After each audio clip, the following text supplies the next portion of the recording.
તમને ખબર હોય તો આજકાલ સોશિયલ મીડિયામાં લવિંગનું પાણી પીવાનો ટ્રેન્ડ ચાલી રહ્યો છે. તો આજે આપણે જાણીશું કે તમારે પાણી પીવું જોઈએ કે નહીં અને એના શું શું ફાયદા છે. તો આ દેખાવમાં નાનું એવું લાગતું લવિંગ એના બહુ મોટા ફાયદા છે.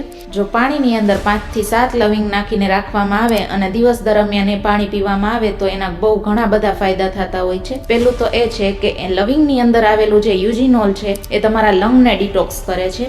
બીજું છે કે શ્વાસની અંદર દુર્ગંધ પેદા કરતા બેક્ટેરિયાને મારી નાખે છે, એટલે ઓરલ હેલ્થ સારી થશે. થર્ડ છે કે દાંતના દુખાવામાં આરામ આપે છે. ફોર્થ એ કે તમારે બ્રેઇન હેલ્થ છે એને સારી કરે છે, એના લીધે સિડેશન આવે છે એટલે કે ઊંઘ લાવવામાં મદદ કરે છે. અને ફિફ્થ છે કે મેટાબોલિઝમ સુધારશે એટલે ગેસ, અપચો, બ્લોટિંગ, કબજિયાત બધું દૂર થશે. અને લાસ્ટ છે કે એની અંદર આવેલા એન્ટીઓક્સિડન્ટ્સ તમારી સ્કિનની ચમક લાવવામાં મદદ કરે છે. તો આ પાણીને કેવી રીતે લેવાનું છે? એક ગ્લાસમાં રાતે 4 થી 5 જેટલા લવિંગ પલાળી દેવાના છે અને દિવસ દરમિયાન એનું સેવન કરવાનું